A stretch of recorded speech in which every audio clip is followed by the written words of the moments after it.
Hey, welcome back to the DVD Bunker. I'm Brian. It's Matt. Hi, Brian. Hey, how's it going? Great, buddy. Good. So we're recording today is April 26th. That is Alien Day. Okay. LV-426 is the planet from Alien, where they find the ship, where they find the space jockey and everything. So April 26th. This is like my May the 4th. Yeah. So we were already planning on recording, and then I was like, what? No, this is dumb. Scrap what we're talking about. We're gonna do an Alien movie here. It's obvious, and I think it's gonna work out too, because by the time this is ready to go and we release it, Alien Covenant will be coming out. So get that synergy going.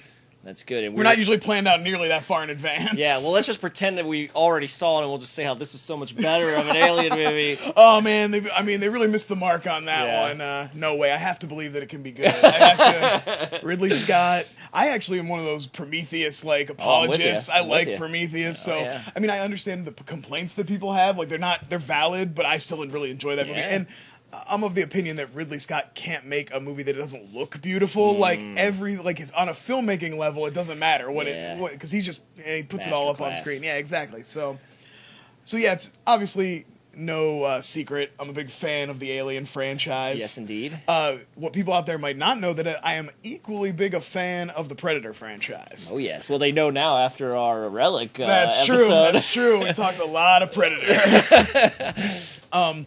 So, I'm of the opinion now, I know there's some people who believe that only Alien and Aliens are like the only good Alien movies and everything else falls off. I don't actually personally believe there are any bad movies in this franchise. I think there's lesser movies. Yeah. I think there are movies that have just like good ideas or good characters, or like there's always a little something you can take out of any of them.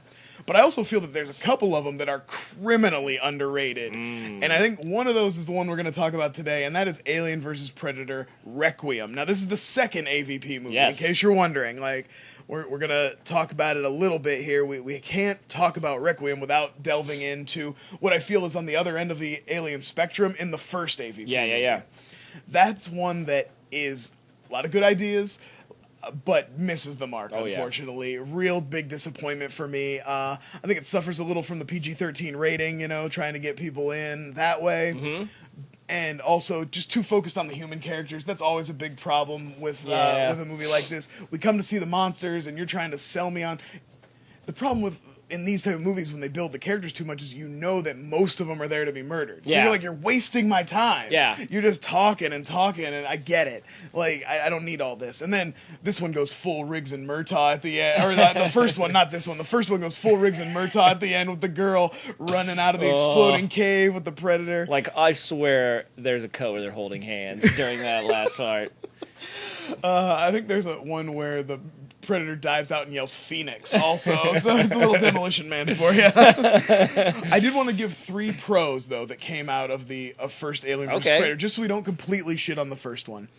The temple. I love the idea of the training temple that changes every 10 minutes. It's like this test of the Predators. Young Predators go there. And that's the way that they kind of bitched out the Predators in the first one. Mm-hmm. They get, 2 out of the 3 get smoked immediately. Yeah. I thought that was a problem. They kind of got around that by having them, that they were young and they weren't fully armed and everything.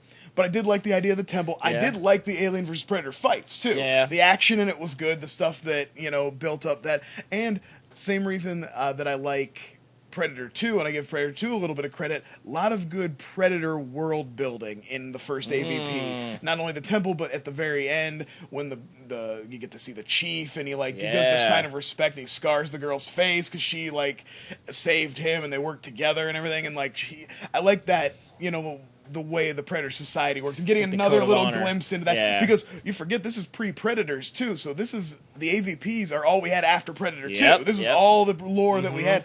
I mean, outside of the comic books, but come on, we can't get into all that here. We stick to the movies on this show. Outside lore is canon or not, we don't have time for all that. So first AvP ends with a kind of cliffhanger ending where the body of the Predator births a hybrid chest burster that has the opening mandible of the Predator, and it comes out. And then we all know, I'm a big fan of this, Requiem picks up directly after, like, the first scene of this is the chestburster coming out, and we get to see from there. So we won't talk too much about the movie beyond that, because I want to get into it. You said you don't think you've seen it since the theater, No, right? yeah, I saw it when it first came out. I remember loving it. All right. That is all I remember. I also have a feeling that, like you said, one of the things about the first one is too much on the humans. I feel like they're mostly cattle in this movie. Yeah, well, and we're going to talk about it because there's things I want to talk about what they do with the cast and the way they use them. So we'll get into all that. And we don't need to talk about the actual cast right now because one of the ways they kept the budget down on this was they hired all no-names. There's like no-name actors in this movie. Okay. The other way they did is they hired these two brothers, the brothers Strauss. They're visual effects guys. Okay. They worked on Titanic and Avatar, but they also worked on X-Men Origins Wolverine. They directed that movie Skyline, you remember? It was like an alien invasion movie. Yes. The big thing about it was like it was all special effects first, and then they just hired actors in. It's like they did the movie, completed it, and then they just replaced out with more famous actors. If you call Donald Faison more famous actor. Fair enough. Famous-ish. A lot of people like Scrubs. But I think they came in and said they would do it dirt cheap because they had an idea. They really love the franchise, and they also like doubled as the visual effects crew for the movie too. So, and obviously, like we talked about the cast, so everything about this movie was done on the super cheap. And I don't know. I think in the ways that kind of helps it. We'll have to check it out and see if maybe that kind of down and dirty, gritty style like paid off for them or not. So, other than that, about ready? Yeah, let's go. Yeah, let's do it.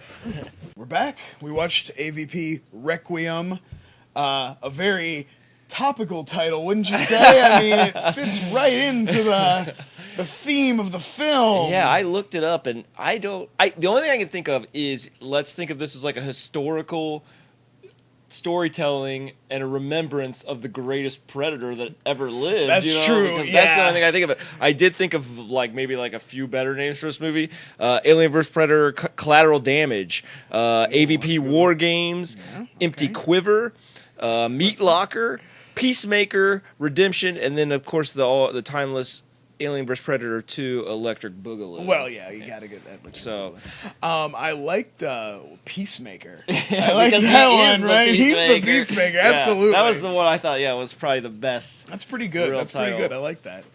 So like we talked about, this picks up literally with the final scene from the last movie where a chestburster comes out of a dead predator and it's got the little, like, mouth. And they establish something, I think, here that's really important to the plot of the movie. Within, like, a minute, the chestburster has become a full-grown predator-alien hybrid. Yeah.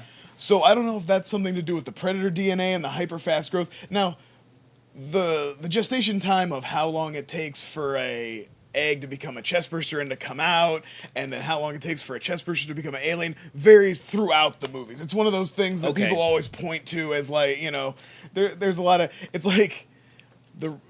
In the first Alien, Kane, like, has the thing on his face for, like, half a day, and then it comes off, and then he's up walking around for a little while, and then the chestburster comes out, and then they chase that around for a couple hours before they even find the little skin. You don't know what's growing. So, like, this one, chestburster comes out, literally, it's like a shrinky dink. It just, like, blows up out of that white skin, and it's like, boom, I'm a full-grown alien now. And that pretty much goes throughout the movie. Like, there's lots of chestbursters, and they pretty much instantly all become aliens. They're big quick, Yeah. But, I liked here seeing a little bit, like, we talked about some of the stuff we get that sets up the predators a little bit more. This movie continues the tradition of that from the first AvP. The inside of the ship is great. So many cool trophies on the wall when the first predator gets murdered. Just like Triceratops, Queen Alien, a bunch of other aliens. Those weird aliens. I wouldn't be surprised if there were some tributes in probably there. Like some Star Wars aliens in there for sure. Absolutely. So there's a lot of that. I like, you know, everything that goes on that first ship is pretty good. But the ship crashes into the woods. And he is like, or she, I guess we don't really know, is like, what is it like a space police? Like, just kind of catches the ship going down. I was like, oh, I better check that out. I was thinking about that because, we'll just call him the John Wayne of Predators here. That's what I've been calling him for years because he is like an ultimate badass. When we talked about how the Predators in the last movie, we felt kind of got bitched out because they were young and they got ambushed. Literally in that movie, 2 of the 3 predators in that movie are taken out by a single alien. Yeah. Now, the predator that lives does go on to kill some aliens, but, I mean, geez, 3 predators and 2 of them get taken out by the same alien? Well, whoever wrote this movie and made this one thought the same thing as we did, because they gave this guy full-on redemption. He is a bad motherfucker. Also one of the titles of Absolutely. Redemption, That's a good too. one. Yeah, That's a good exactly. one. That's why it's so good. But, so yeah, he gets like a signal from the ship goes down, and yeah, like a distress signal goes back, but he alone answers it. It's not like there's a police force. He literally just one predator gets up and he's like, okay, grabs his weapons and just gets in, doesn't talk to anybody, doesn't like need any approval. So I get the impression, because then when he shows up on Earth too, he comes to the crash site, he has like an emotional moment. He sees his friend. Now it could have been his son, just a longtime hunting buddy, something we don't really know. But well, actually, if he's the predator. No, he wouldn't be the one who died and had the chest. I was trying to think if he could be related to the ones from the first movie. But this was just the guy who, like, got sent to pick up the guy from the... So maybe he was, like, his brother or something. Could have been a friend, Could have been an uncle. Anyway, I don't think we need to get into the lineage of the predators. But anyway, I was thinking, though, I like this moment. He, like, kind of, like, has a moment of silence and puts his hand on the mask. To me, this sells the idea that you could do a Predator movie with less people in it. Because I think this movie, just like the first one, falls victim to tell me way too much about these characters. Yeah, you could cut, like, 20 minutes out Oh, from so the beginning. so easily. I mean, they're introducing, so, like, the humans. I didn't bother to write down anybody's name. You got Felon. Yeah, You got Gale. Felon, and then his former friend who's now the sheriff. You got Felon's brother, the girl he's interested in, and her boyfriend who's like a bully. Yeah, and his friends. And his friends, who when we're starting to spread out into fodder territory. Yeah. And then you got Iraq mom and her daughter and her husband. Yeah. So Felon gets out of prison and meets up with the sheriff, and you kind of get some exposition out of the way. Boyfriend is a pizza delivery guy. He has to deliver pizza to the girlfriend. Her boyfriend kicks his ass. Yeah. So you get that little exposition out of the way. Mom comes home from Iraq, is nervous. Obviously, daughter has been like mostly being raised by dad the last couple of years, so she's a little nervous about meeting mom. Boom. Establish. Yeah. They do it fairly quickly, but it still feels like too much. You know what I mean? I'm just like, I get it. The characters are stereotypical enough that you don't really need... So tell me even less then. Exactly. Like, you know what I mean? Exactly. Because it is like 40 minutes into the movie before the Predator really starts kicking alien ass. The Predator is kicking a little ass before that, but it really doesn't break off where, like, the full-on action of the movie takes off. Yeah, he's always kicking ass, Like, they're establishing the Predator a lot here, and what he's doing, too. It's like, he's on cleanup duty. Yeah. He's there to basically get rid of any traces. And we know from the first AvP that if the alien thing gets out of control, they will just nuke the whole area. But he must be the first line of defense, come in like low-level containment. He's got a cool disintegration fluid that he uses on stuff.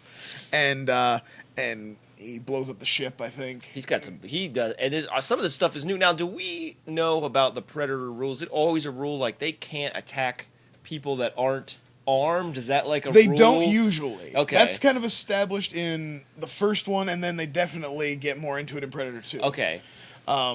If you're not armed and you don't present a threat, they usually don't. Yeah, okay. They usually don't attack.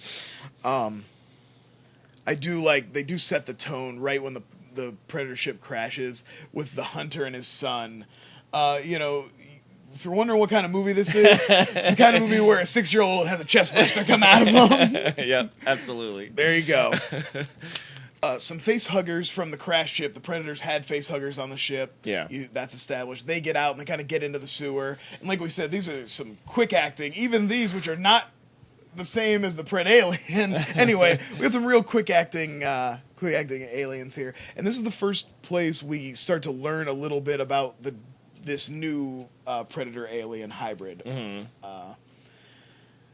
The regular facehuggers take down a couple bums, and then some aliens are gonna get this female bum, homeless lady, and the Predator alien shows up and knocks him away and wants the woman for himself.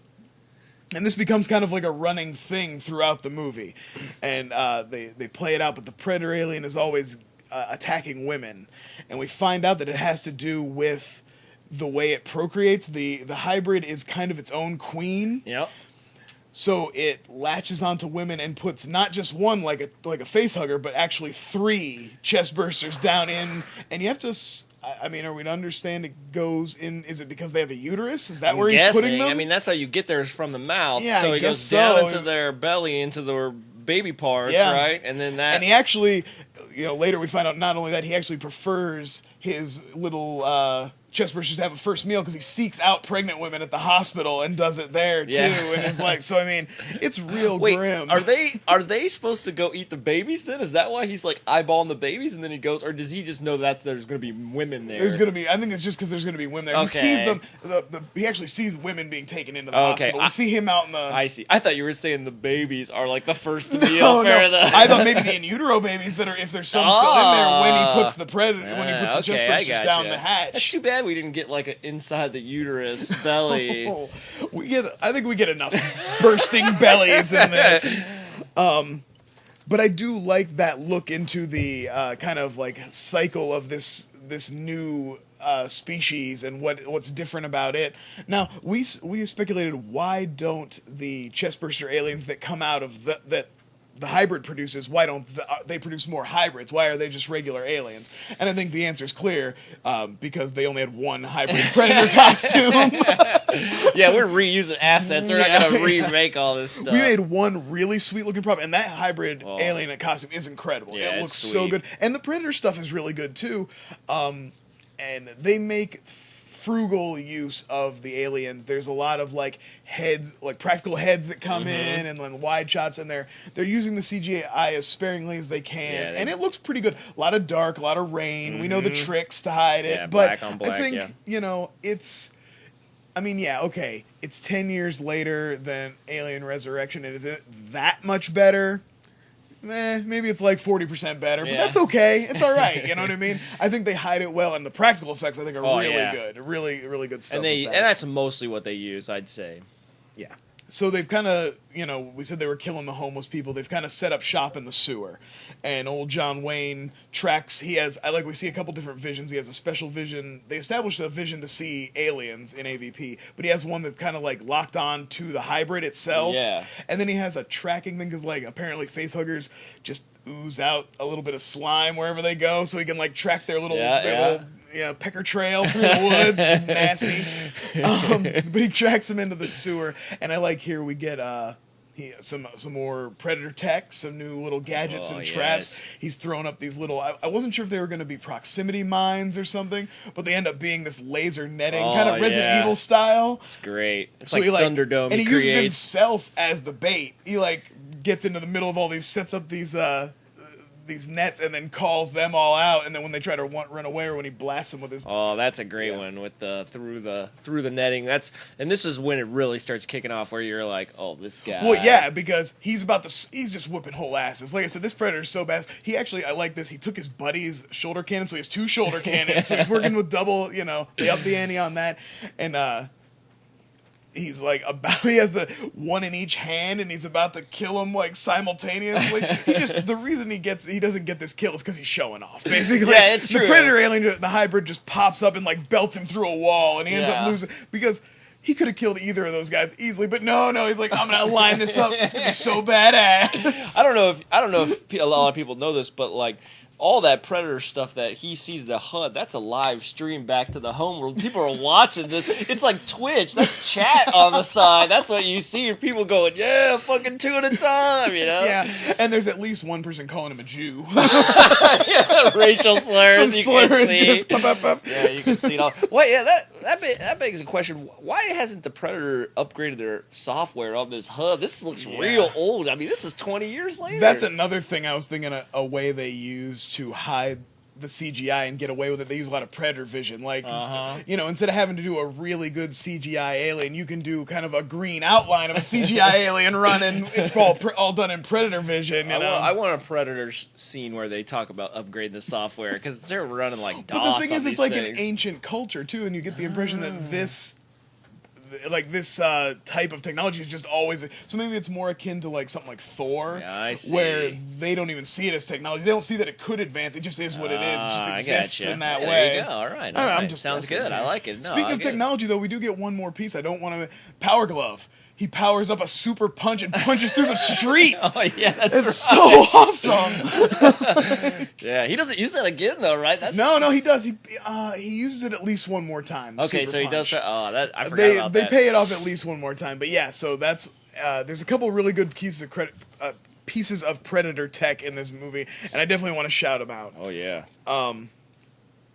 So they escape. They're out of the sewer and they're into the city. This is where shit really starts to break off. Iraq mom and her family's attacked, and her and the daughter get to see the dad ripped apart in front of their very eyes. So that's cool.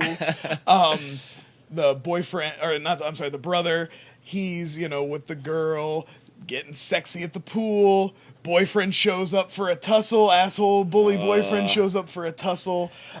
Slash drowning, I guess. Slash drowning, but an alien shows up and starts smoking people there too.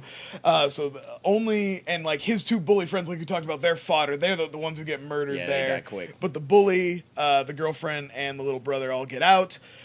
Meanwhile, Felon and sheriff guy are kind of out just investigating. Shit's just going wild all over the whole town because, I mean, the Predator is like killing people in the woods. They're out searching. It's like the Predator's there doing cleanup. Yeah. But then one of the guys in the search party pulls a gun on him because he saw a fucking alien. Yeah. Predator skins him and strings him up. It's like, that does not go, that's not in keeping with your plan, my man. I know. Like, I mean, you can't forget that these predators love killing people, too. I think that's just one of those things where it's like they wanted to get some Predator shit in this movie, and like at the expense of the kind of like plot, they're just like, fuck it. People want to see a skin body hung up in a tree. So even though it's totally off mission for this Predator who is, and the thing is, maybe if this guy wasn't a professional, but we've seen this dude, he's on the mission. Yeah. He's working. But it's true, and maybe at that point, because it's right at the beginning, he didn't understand the situation. He thought these were regular aliens. I guess that is true. That's before he realizes that they've made it out into the sewer and there's more aliens. So maybe he thought he had already cleaned up. He's like, hey, just a little sport while I'm here, you know? Make sure this wasn't a total waste. Right? Take a skin home, put him on a wall. Exactly. I got Twitch, I got followers I got to appease here, man. Getting some Patreons. Yeah, I'm losing subscribers here, man. This bullshit mission. I like... So the Predator, they're out into the city now. Predator chases some aliens to a power plant. Great set piece here. Where they're having the fight at the power plant. But this is where I realized that this movie fulfills a cock tease of the Alien franchise that has been going on all the way back to Alien 3. Okay. So in the promotional materials for Alien 3, before the movie was finished being written, they put out a teaser that was like, on Earth, everyone can hear you scream. So the idea here is that aliens are finally going to make it to Earth. The whole thing about Alien and Aliens was keeping them from getting to Earth. Yeah. That's going to happen. Yeah. Well, that didn't happen. The movie hadn't even been written yet. It ends up being about a prison planet. It's I was going to say it's in space. Yeah, exactly. It's directed by David Fincher. I do think it's unfairly maligned. Like I said, like most of the worst Alien movies, they still have interesting things and they still have interesting ideas. I'm with you. So flash forward to Resurrection. Again, they're trying to get the aliens to Earth. You know, that's the whole thing. The government wants to get them, make them a weapon. Ripley blows up the ship. And in the theatrical cut of the movie, they get into Earth's atmosphere without the alien. No alien. They've killed them all. But it's like this moment where she like sees, sun coming through the window and stuff. But they never land. Never make it to the planet Earth. Alien versus Predator, we're like, oh, finally it's going to happen. They're on our world. Yeah. It all takes place in a fucking temple in the middle of the Arctic under a glacier. Not a single moment takes place in civilized Earth at all. So, this is it. Yeah. This movie finally gives us what it would be like if aliens invaded our town with Xenomorphs specifically. And the worst kind of Xenomorphs. Right, too. and now we get Predators too. Now we've seen Predator on Earth before. That's the whole deal. But I think that's pretty cool. Like, you can take away a lot of things. You can shit on these movies, whatever you want to do. But one thing you can say, they gave you what so many movies had promised, and no one had ever given us. No one had ever delivered on. We get to see a alien dive through a bedroom window and kill a dad in front of his daughter. We get to see a guy's head get vaporized in a graveyard. We get to see, you know what I mean? Like, it's perfect. It great. goes pretty much how you think it would. We don't do too well.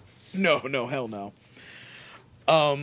So, our groups are starting to come together. Everybody's seen an alien by now. Everybody's been attacked in some form or another, except the sheriff and the felon. So everybody kind of meets up with them, and we they decide they need to break into a gun store because they can't wait. The National Guard's on the way, but they're not going to get there soon enough. Like, literally the minute they cut the lock on the door, the National Guard just shows up.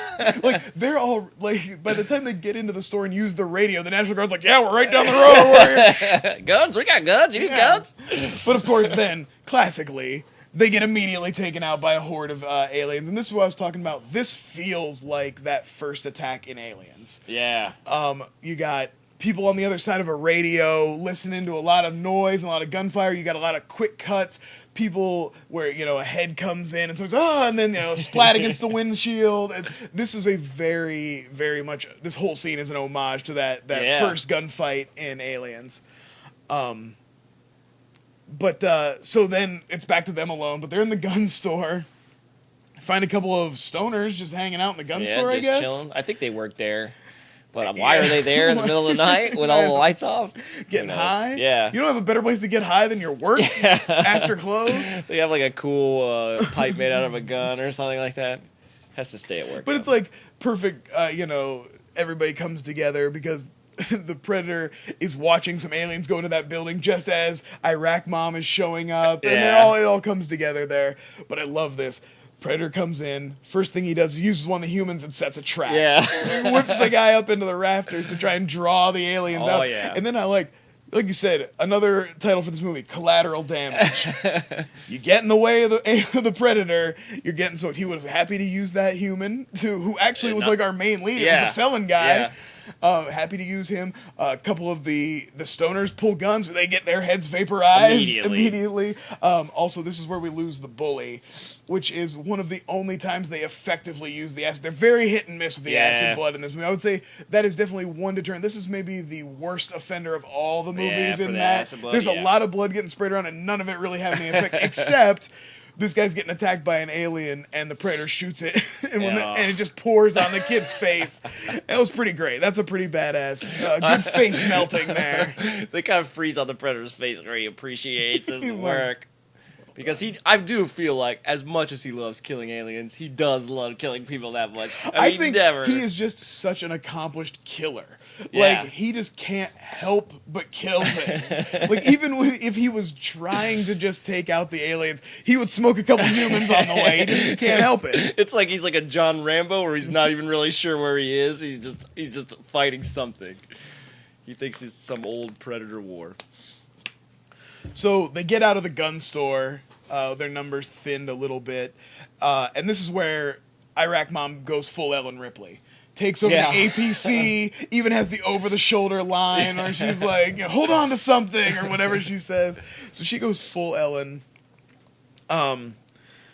The Predator, the hybrid, has taken over the hospital now. We talked about he's impregnated. How many chest bursters do you think he produces here? We see at least 9.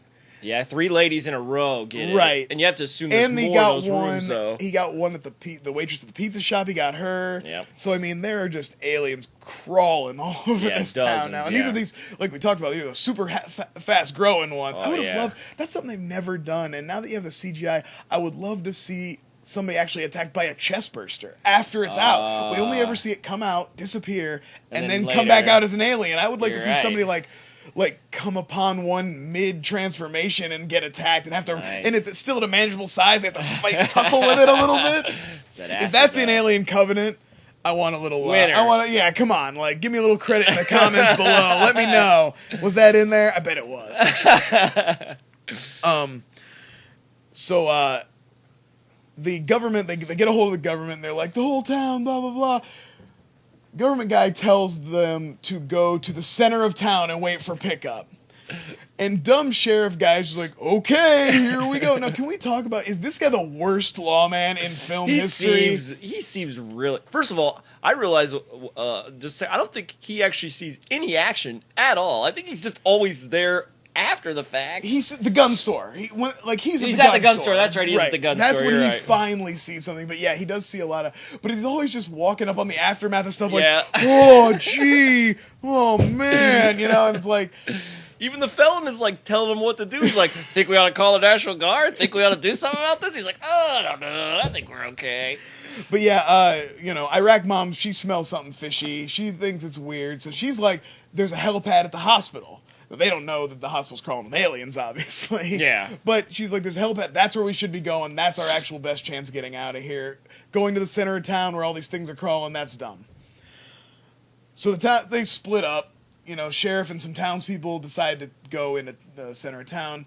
Iraq mom, basically our main players, the felon, his little brother, the girl, and guy's pizza boss, who just shows up from the beginning of the movie because they have a tank. He's just like, I'm going with the group with the tank. I kind of love that rationale. Though. I mean, as moviegoers, we know that he's just there to be fodder. Yeah. Because you got too much main roster going there, so you need somebody to get killed. Yeah, but I love the rationale of like, fuck it, they got a tank. Yeah, it's perfect. Which is it's the right call too. It's the right call. I mean, he still dies, but he would have died. But you don't want to go. And he has to sneak in a few asshole comments so we know we don't like him before they kill him. Like he seems seems kind of nice in the beginning. Well, they set him up as the dick boss, the guy who makes you wear a paper hat or whatever. You know what I mean? He's that guy.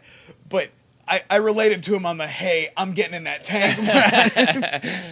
So we're getting into our kind of final 20 minutes or so. Everybody's converging on the hospital now. They show the people are moving through slowly, just trying to get to the helipad. John Wayne showed up.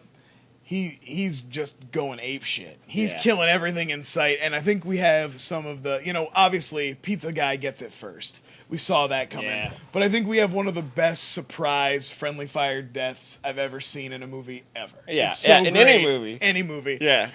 Predator's whooping whole asses as he does. We forgot to mention how badass it is. He gets his shoulder blasters damaged. He only has one left. He takes it off. He starts using it as a pistol. While fighting aliens, like with one hand, just blasting shoot with the other. Yeah, it's amazing. Like this, great. when we were kids, and people talk about Alien vs Predator, like this is the shit that goes in your brain as a kid. Is like what he does in those action moments. I think, like I said, it pays off on the idea that the predators are the ultimate hunters, and the aliens are the most dangerous prey in the universe of anything. Yeah, and but a really experienced predator who has lived a long life and been on a lot of hunts has probably killed a lot of fucking aliens. You know what I mean? Yeah, absolutely. Because every time aliens break out, there's at least 200 of them. It's not like, it's always a mass. Oh, there's so many bodies. Yeah. There be so many people to become hosts. So where were we? Oh, yeah, okay. So the friendly fire death, he is whooping ass up and down this hallway. Throws two of those like spinning blade things that they introduced in the second Predator movie, and the girlfriend just happens to be running around the corner at the right time, and he sticks her to the wall. Not just sticks her to the wall, literally cuts her in half. Her bottom half falls off. And the size of these things, like when you see the Predator, you can't tell because they're so much bigger. They throws them like shurikens. Yeah, but then they expand. Like he throws them small, but they expand, and they become these huge spiked so discs. Great. And yeah, it's so good. And of course, the boyfriend all tries to get tough and like shoots his machine gun. And the Predator literally gives him a what the fuck look. Yeah. And that's the only thing that saves his life, because that gives an alien a chance to hit the Predator and knock it down an elevator shaft. Because that kid was about to get smoked. He's just thinking of how he's going to kill him. What elaborate way do I want? He's like, are you worth taking a trophy from? Like, I could just wish I used the whip. So, we're getting to they finally make it to the roof. I always thought the felon reminded me more of Hicks than anybody else. Like, whereas we said that but they do give him a couple of Dutch moments here. Yeah. You know, he gets to get to the chopper, and he gets to pick up the Predator's gun and use it, which makes him pretty bad. Yeah, he wastes like two aliens with it. Although this is a part where the acid's like dripping on his face, and then he shoots and still straight up, and it falls straight down, and somehow he dove out of the way. Yeah, that was a glaring and cool moment. But again, ruined by the fact that I'm like the logic of it. I can't get around the logic of it. But they finally make it to the chopper. They kind of get to fly away. We get our final showdown between the alien and the hybrid, or the Predator and the hybrid. And he goes full like respect mode, like he did with Arnold. Takes off loses the mask. It's like, you have been a worthy foe. You know, this is going to be a glorious death kind of thing. Yeah. And it is. And they like mutually assured destruction, stab through the head, stab through the heart, and then, of course, government nukes the town and blows up which it had to be everything. that way, because it would have been a bummer if he would have just wasted the alien and then like 5 seconds after walking away just get melted. I mean, I think I wouldn't have been okay if the hybrid killed the Predator, because he's so fucking badass. I would have been bummed out. But I think I would have been okay if he'd have killed the hybrid and then died in the nuclear explosion. I would have been all right with that. What if that would have been a good death for him. I thought about right when he took the mask off, like, what would it be if the blast just went off right then? Like, how pissed would you have been? Like, you were finally going to get the showdown. Just rob you of that payoff. Yeah, I thought about that. Like, what if it just blew up now? How angry would you be? Now, let's talk about the most glaring inconsistency in the whole movie. And that has to be when they escape in the helicopter from the blast. Their helicopter goes down, but they're all okay. They walk out of the forest comes all these like black. I mean, it's a sweep team. Let's call it what it is. They don't murder them. Like, instantly, like, clearly the job of this team is to shoot all 4 survivors. Yeah. They saw the aliens. They saw the town get nuked by the government. Yeah. They were in the tank when they said, go to the center of town. At the very least, they could be contaminated. Yeah, One of them could be carrying a chest burster. Bare minimum, that's the case. You don't even talk to those people. You don't even see those guys. Like you said, you don't those even guys see would have them. never even come out of the shadows of the forest without. It would have been 4. They just would have dropped, and then they would have come out. Night of the Living Dead ending. That would have been a better ending. I bet it was one of those things where like they tested it or something, and people were like, you can't do that. Too dark. It's like, but that's the way it should have ended. Absolutely. If you're willing to nuke a town, they nuked the whole town and send the chief of police to the middle where the nuke's gonna be. Yeah, so that was real dumb. That was real dumb. But and then we get our little stinger where the Predator gun gets taken back to a mysterious figure, and it is revealed that she is Miss Yutani. Yes. And which some people out there might know, and Matt didn't know, Weyland Yutani is the company from Alien and Aliens. Mm-hmm. In AvP and in Prometheus, the Weyland company is in charge of everything. So this is tying in the Yutani to the Predator tech and leading in. So this is just more world building. And it seems like they were going to go forward. Like they wanted to make more of these. Oh, absolutely. They haven't yet. And we talked a little bit about this. The first one didn't do great, or at least critically. Yeah. And they weren't sure they wanted to put money, so they made this one. What did you say, $40 million? $40 million made $120. And it made $120 million. Yeah. So it made... And if you figure double, they always say double to advertise it. So let's say it was $80 million. They still came out with a nice chunk of change. They went for reboots on both franchises, and they abandoned this. I'm kind of surprised. I don't know if I bet you most of this money was made overseas, so maybe it was at a point where they didn't embrace overseas as much as they do nowadays. You know what I mean? But just think how big everybody's so desperate to make a shared universe now, and these movies and Freddy vs. Jason and stuff were kind of dipping their toe in it. Now everything is already a shared universe before it even gets released. Yeah. You know what I mean? You got a Mummy coming out. They've already tried that. This is the second time they've tried to start that particular universe. Dracula Untold sucked, pun intended. But I will say, I bet today if they made AvP 3, I bet it would make a shit ton of. Given what we have with China, like this is the kind of movie Alien Covenant does well, you could roll in the new Predator movie because Shane Black's already working on a new Predator movie, and that does well. I mean, think about what they're doing with Godzilla and King Kong. In 2 or 3 years, we could easily be talking about a rebirth of this franchise. Which I'm excited because this this movie leaves me one. I mean, it gets you there, but you're like, yeah, I want more though. You know what I mean? I think it just goes to show how awesome predators are. That's what a lot of this movie is. Something I already knew, but. All right, so we ready to talk about Character Corner? Yes, I have somebody, the wonderful father that was murdered in front of the child, Nice. played by actor Sam Trammell, who played Sam Merlot in the show True Blood. I have a lot of mixed feelings about that show. The first few seasons are quite nice, but he was a main character. He was great, and he, like I said, upstairs he turned into a little puppy. It was cute. It's adorable. Yeah, it was nice power. So, what about you? Well, I didn't know we were going to talk about, was his name John Ortiz, too? Yeah, we can talk about John Ortiz. Who, should be noted, looks just like Fred Armisen. He's does. like low-rent Fred Armisen. He was just in Kong Skull Island. Uh-huh. And you said he was also Fast in and Furious. movies. Yeah, he did a couple of those, and so a lot of other stuff. He did a lot of stuff. Oh, yeah. Carlito's Character acting, that's what this is all about. Yeah. I actually have at least one. We talked about the Pizza Boss. That is a favorite of ours, Rickety Cricket, Yes. from It's Always Sunny in Philadelphia. His name is David Hornsby, also married to Bones. Yes, I didn't know Emily that either. Deschanel. I didn't know Emily that Deschanel. either. And I was going to also shout out, I don't know if we have any Final Destination fans in the audience. The bully boyfriend in this was played by the kid who wins the lottery in Final Destination 2. I was going to look up his name. It looked real hard to pronounce. So I just was like, I'll shout him out, but you can look him up. If you're a Final Destination fan and it's worth it to you, go nuts. Go If you're nuts. a fan of running consonants and Final Destination, he's the actor for you. He's the guy for you. All right, so are we ready to do goodbye versus goodbye? Oh, yes. Now, I mean, obviously, my cards are on the table every time we're talking Alien. I already said I don't think there's a bad movie in this franchise.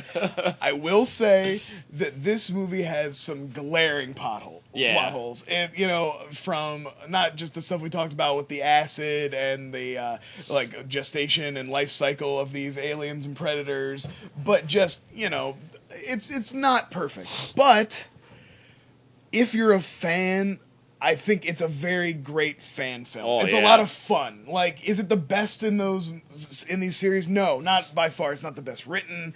It's not the best acted. It's relying very heavily on your nostalgia. I mean, it's full on doing homage scenes, but so did The Force Awakens. Yeah. You know what I mean? And it doesn't necessarily make it a bad thing. And like I said, I love the concept of the hybrid predator alien. Oh, yeah. I love that they go into detail and giving it its own little life cycle and its own little, just enough that you can kind of understand it and have something to latch onto, and it's its own thing. The Predator in this is fucking incredible. Oh, he yeah. is the most badass Predator of any film, any Predator movie. Yeah. He's the one. Even those super duper Predators from Predators. and like I said, I think they use good practical effects. I think it shows that visual effect guys made this movie. I think that's all really well done and stuff. I think they work well within the realm of their budget. I don't know. I know I'm a fanboy for this series, but I think this one was unfairly thrown under the bus because of the disappointment of the first one. Oh, yeah, absolutely. I feel like there's a lot of fun to be had with this, and what do you think? And you're right. I think you're right. Like, if you come at this from a critical point of view, that you're not gonna leave happy. But as a person who loves Predator and loves aliens, yeah, it's like this movie gave me a boner and it finished me off, man. You know what I mean? It 3 times. It's true, exactly. It's just like the Alien and Predator franchise are this beautiful tree that interweave, and they're strong on their own, but sometimes they come together, and then there's just this little branch, and off that branch is the most beautiful flower. And that flower is never gonna grow to be its own tree. No. But it can just be, it can just be what that it flower, is. It can just be what it is. Yeah, and exactly. that's what Requiem is for me. It grew off the end of a rotten branch called Alien vs. Predator, but a flower was birthed. And I think it gives us the first time really that we get that Predator protagonist, because to me he's the hero of the movie. The people get in the way. No person even comes close to touching this guy. He doesn't even. The guy who shoots him with a machine gun that he's just getting shot. Look He's at this the guy who gets the what the fuck look. Yeah, that's the most. I think I literally saw the Predator do a head tip. Are you fucking kidding But like I said, I think this is the first movie that gives us a taste of the idea that you could follow a predator. When he sees his friend and he puts the hand on the mask, you see their homeworld. There's something there. Like I'm interested in that. I would watch more of that. I'm with you now. Now, where do you fall like on the whole subtitles thing? Like, or do you think you can do it with no like dialogue whatsoever? Because was it Predators that had them talking to each other with subtitles? Was there one that did that? Yeah, I think they use it a little bit. And like I said, I think sparingly is the key with that. Okay. You can't have them talking all the time. You know? And they wouldn't. You know what I mean? No. Like they seem very stoic. Yeah. And I think there would be a lot of just like gesturing and signaling and body language. So yeah, I think this. I agree. I think this is again, if nothing else, there's a lot of cool lore in these movies. Oh, yeah. In both the Alien vs. Predator movies. If you're a fan of these franchises, there's a lot of interesting ideas. There's a lot of things to kind of think about and research and be into. Mm-hmm. So if you're like me, and like I said, I grew up with Star Wars. I love Star Wars. I love Indiana Jones, the Die Hards, everything of all the franchises. Everything. Every genre. Aliens, where it's in, and to a lesser extent because of its involvement, and because I love it too, Predator. I think the Predator franchise is almost as good, and because it gets woven in my heart. Yeah, too. exactly. But for me, it's all about Alien, the Alien franchise, and the. And I'm right there with you, and I can't stress enough, like I said earlier, that like. Since they've made an Alien and Predator have existed, people have been trying to make this movie like for years. So as a by kid, the time they have that skull in Predator 2, it had already been in the comics. Yeah. Like that's already attributed to like literally when Aliens came out and then Predator came out the next year. That was it. Yeah, It was already. They're so close. This is one of the first shipping. When people shipped them, this is the original. People were shipping Alien and Predator. Fuck you, X-Files. Alien vs. Predator is the first shipping, and we get paid off here. But this is what I'm talking about. Is in high school, in middle school, you'd hear things like they're supposed to be making, like you were before the internet, like they're supposed to be making that Alien vs. Predator movie, and you'd be like, oh shit, and it never really happened. This is really the first thing that delivers on that, and it's just like being a little kid watching it. So, like you said, we almost can't. We have to disqualify ourselves completely, which is fine. It's true. But this is awesome. This is like thanks to whoever got this going because. But I'll tell you what, let me know what you think about the Alien franchise on Twitter. Send me if you want to rank the Alien movies or the Predator movies or weave them all together and rank them all. Well, we can do any of that. Let me know. I struggled about making that a part of this episode and forcing you to rank them again. But I was like, no. We'll save it. That could be an all episode all unto itself. And we could do it after the new one because we'll want to put the new one in there too. Yeah, I gotta get Covenant in there too. Yeah, absolutely. Then we gotta wait for Shane Black's Predators. That's the problem. They're always releasing more. Man, maybe we do like the March Madness where we do Aliens versus Predators all versus each other. Oh man, do we have enough to do that now? I don't even know if there's enough. Stay tuned for that. That's a great idea. I hope you enjoyed this. Like this video, subscribe to the TUFF channel. Go out and see Alien Covenant. I'm so happy. That and War for the Planet of the Apes. Those are my most anticipated this year. Hopefully I can't this year. wait. I hope they're both good. Yeah. 2016 was a little rough for summer blockbusters, but we're off to a fairly decent start so far. We haven't hit really hard into summertime when we're filming this, but we're getting there. Yeah, we're right on the cusp. Follow us on Twitter, @Hercules. @TheDrunksman. #DVD Bunker if you want to chat about this episode or any other episode. Check out the other content on the TUFF channel, OSP, Odd Shape Panel, BFF, Because Fan Fiction, and of course Fan Fiction itself, the one that started it all, and where I'm still a champ. It's too subtle with the belt in the background? All right, bye. See ya.